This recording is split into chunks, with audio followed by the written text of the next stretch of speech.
What up, what up, what up? What's up, guys? Welcome back to my channel. It's your boy Crypto Prince, aka C Prince. And in today's video, we're going to talk a bit about Ethereum. We're going to talk about Aavegotchi, and we're just going to look at the whole DeFi and stablecoin space. So let's get into the video. But before we get into the video, guys, I just want to wish everyone a happy holidays and a happy New Year's.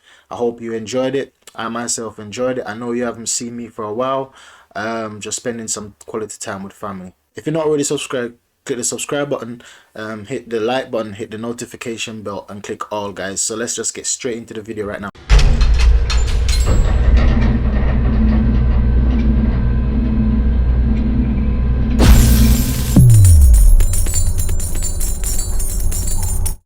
Before we get into the main news of the day, we're going to talk about the prices.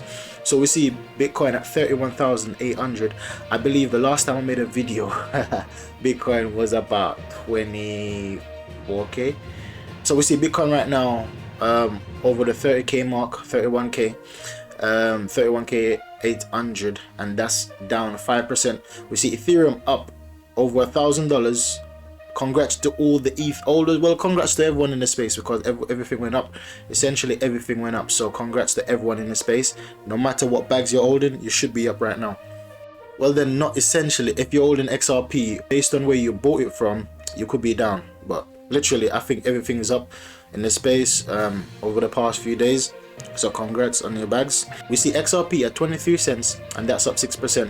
We see Litecoin at $154, and that's up 1%. We see Polkadot up to $9, and that's up 0.77 cents. Bitcoin Cash at $414, up 3%. Cardano at 21 cents, and that's up $8. I believe Cardano is gonna do big stuff this year, so keep an eye on Cardano. Binance Coin also is going to be huge as well this bull run. Keep an eye on Binance Coin as well. Before we get into the main news, we're just going to take a look on the chart. So this is the Ethereum chart, Ethereum USD chart. So literally this is where Ethereum was consolidating from these levels, consolidating last week. Well, the last time I made a video, Ethereum was consolidating around these areas. If you remember, if you're watching my videos, if you're an OG of this channel and you've been watching my videos from the start, you would remember this markup that I done. So this markup saying that this is outcome A and this is outcome B. We see a burst in price. We see a 50% rise in almost a day, or just over a day. So yesterday until this morning, we see a rise. We see a 50% rise in Ethereum, and where I'm projecting it to be, I believe this was a quick retest right here. It went retest on the resistance level, on the support level of $922. So it found a little support. It found a bit of support at $922. Now it's also finding a new level of support at $961. So possibly I'm seeing a slight consolidation here for a while, and it could even possibly come to consolidate and come to this level, and then we could find another retrace back down to here again and then break out, or we could see a breakout going straight to this level. So that's what I'm seeing for the E charts right now. It looks like it's done a nice retest, and right now it's gearing up to go higher. That's what I'm seeing for the chart. The most bearish scenario I can see there will be a little consolidation right here, but after this it's going to continue to go to higher levels. So we go to Mahadao. I'm gonna always be checking up on Mahadao, because I just feel like Mahadao is like my baby, and I feel like Mahadao is also gonna be a very important coin for the future. It's the first of its kind, which is a value coin. So it's like a stable coin, but stable coins, just like with normal fiat currency, depreciates over time. But the value coin will appreciate over time in terms of the purchasing power will be the same. As we know, with fiat currency, it's heavily inflated, and it's the same thing with stable coins, because it's backed by the US dollar. But with the value coin from Mahadao, which is ARTH, so it's 5% gold and 50% Bitcoin and 80% fiat currency, or it's vice versa between the BTC and gold, right? So altogether it's back 20% outside of the fiat currency.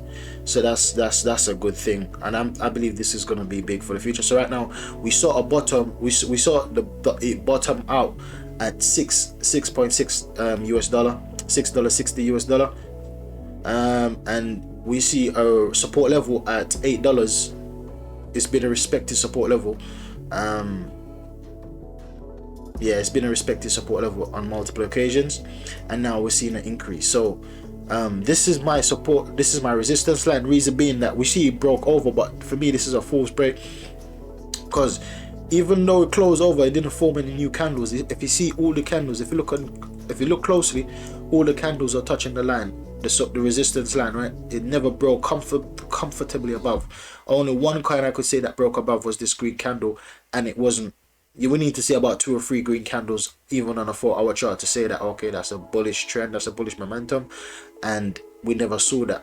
It came back down. However, we see it right now. It broke 1 candle above, it came back down to retest. It's going back up again. It's forming a new candle on the 4-hour.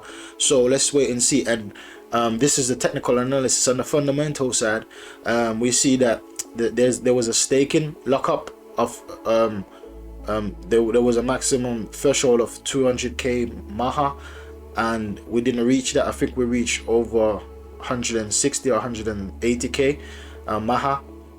So that's still good news for the stakeholders, because then it was 40% APY, but now the APY has increased to I think 48%.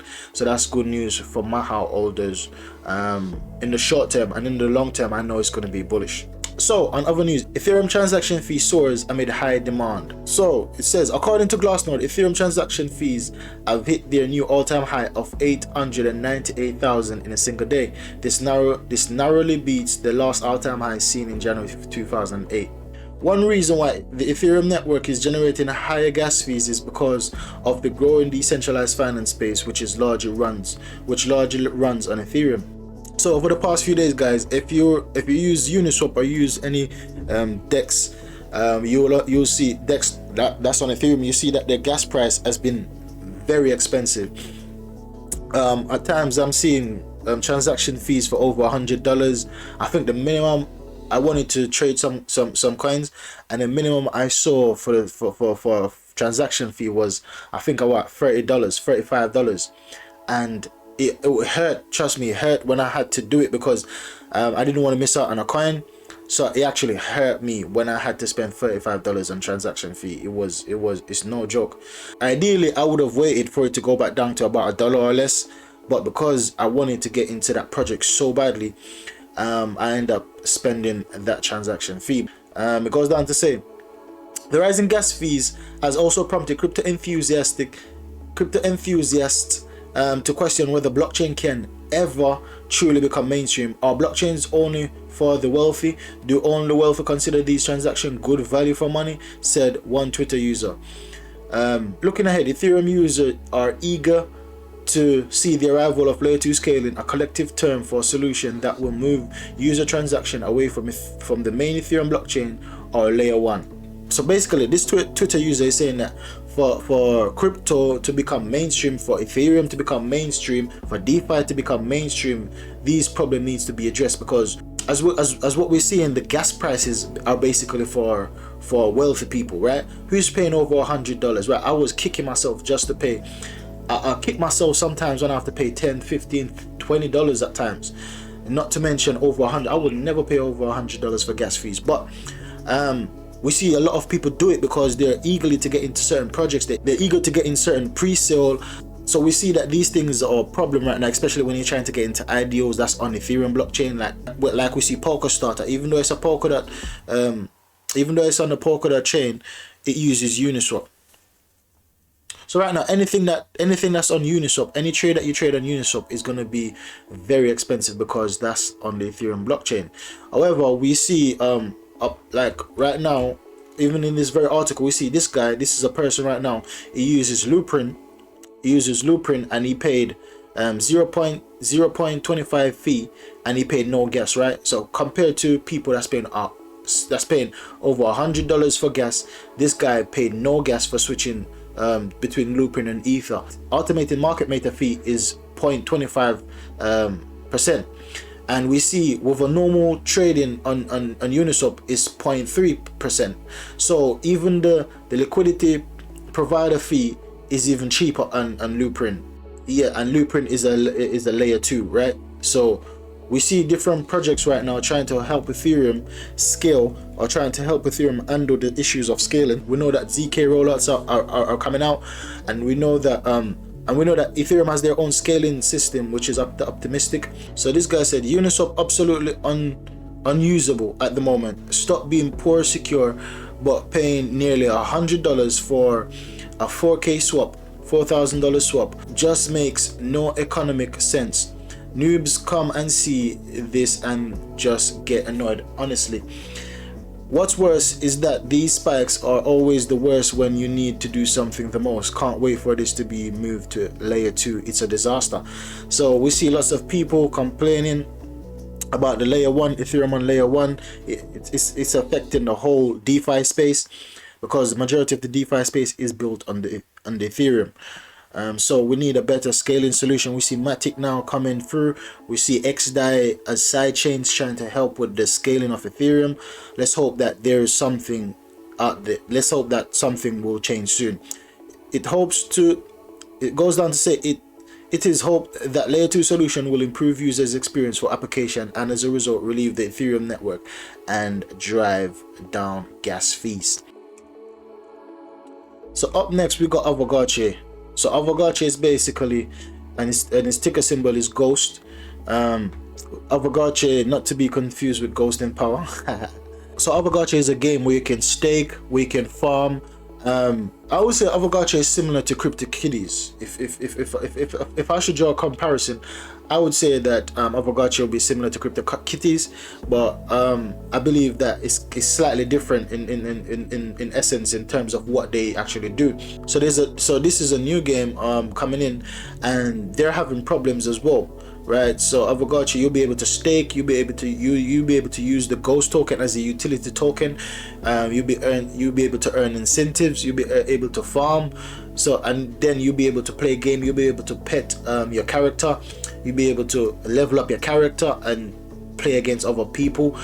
So essentially Aavegotchi is like a game, and we see therefore Aavegotchi is falling in problems as well. It says that, friends, unfortunately due to insanely high gas costs and extreme volatility of Ethereum network, we have decided to delay the launch of portals. Given the results of the above poll, we will be revisiting our original strategy of layer 2 first launch, most likely on Matic network. Matic is a fast growing and secure L2 sidechain with an ever increasing network effect, especially for NFTs. OpenSea, one of the largest NFT marketplace, has already confirmed they will be launching very soon on Matic. So right now we're getting 2 news for the price of 1.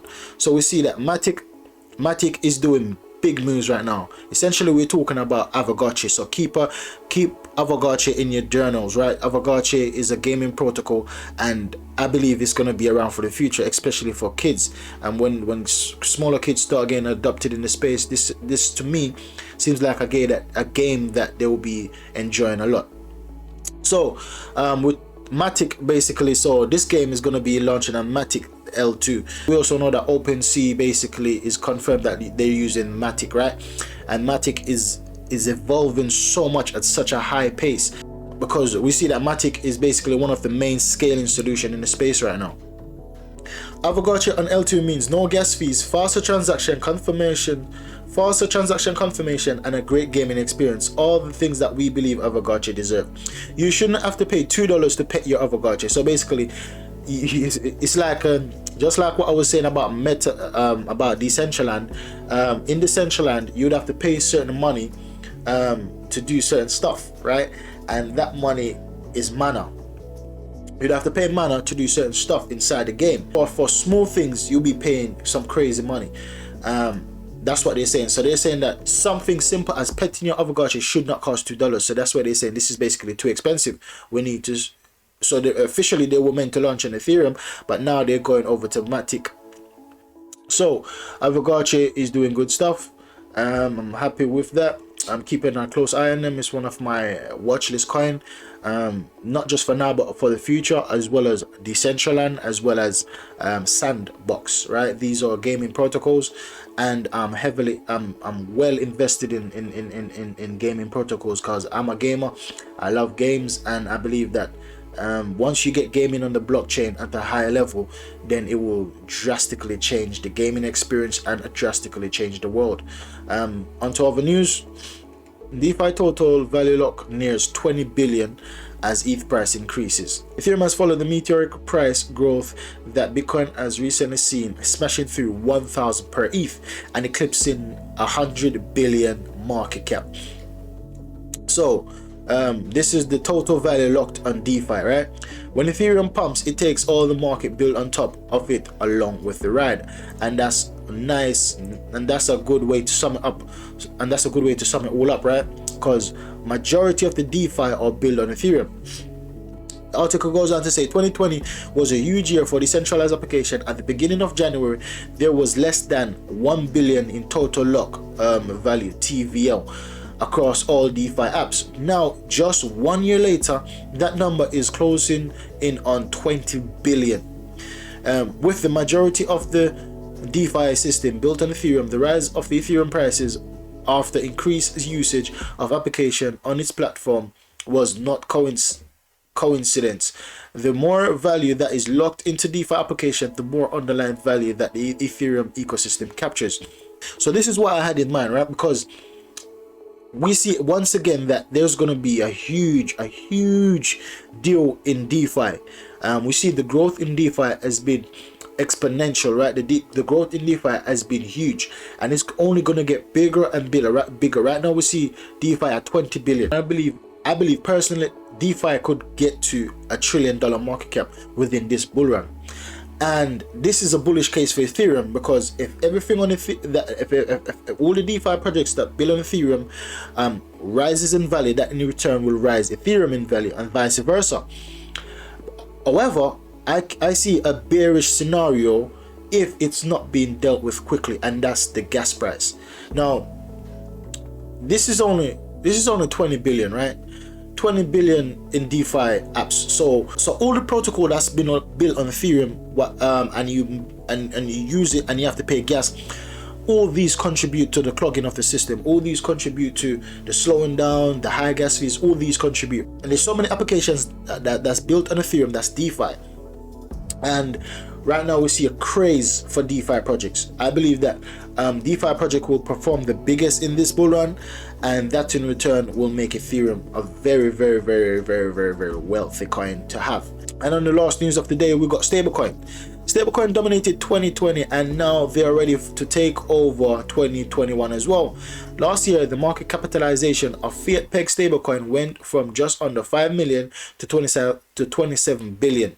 As of writing, the stablecoin market cap has surpassed 30 billion as per CoinGecko.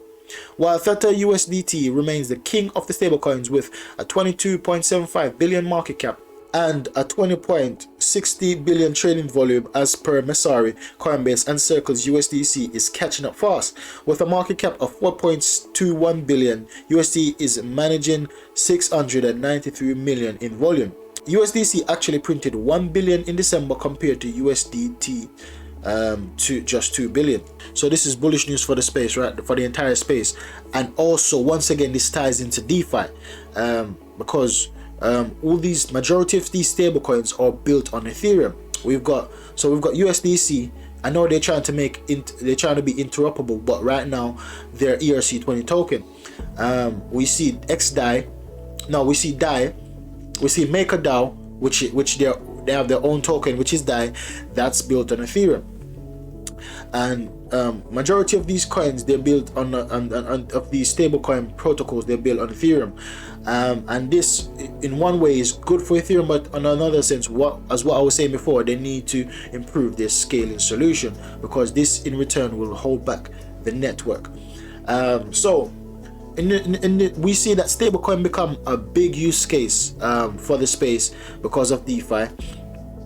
Stablecoins are linked with DeFi, and because with DeFi you can borrow and lend, and you borrow the stablecoins you lend out your crypto and you take out stable coins, right? And then you can do whatever you want with the stable coins.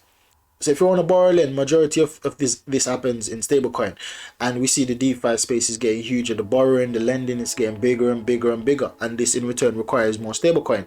Especially when people are cashing out, you're going to need a lot of stablecoin. So when this bull run gets to the peak, best believe that there needs to be a lot of stablecoin around, because that's how people are going to be able to cash out. That's how people are going to be able to realize their profit even when they don't want to cash out. If people want to transfer to USDC and lend, that's a extra revenue. However, you're going to want to get out of the Ethereum, out of the Bitcoin, because there's going to be a big drop for the next bear market. So you don't want to be in these coins in the bear market. You want to be in the stable coin, and this in return will make this make stable coin be valuable in years to come. And once again, I will always go back to my baby Mahadao. It's down, it's going down right now, but it still hasn't touched this resistance line, which I believe is going to be a new support.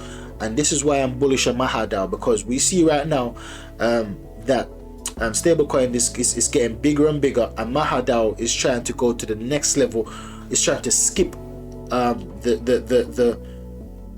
it's trying to skip the norm of a stable coin, which is to be pegged against the US dollar. It's trying to be pegged against a basket of assets, right? So that's why I'm always going to be bullish on Mahadao. This I will always talk about this project, because for me it's going to revolutionize the DeFi space, the crypto space in general. So guys, this is the end of the video. Make sure you like, subscribe and share. Click the notification bell. If you agree or disagree with anything I said, make sure you leave a comment below. So catch you in the next video guys. Goodbye.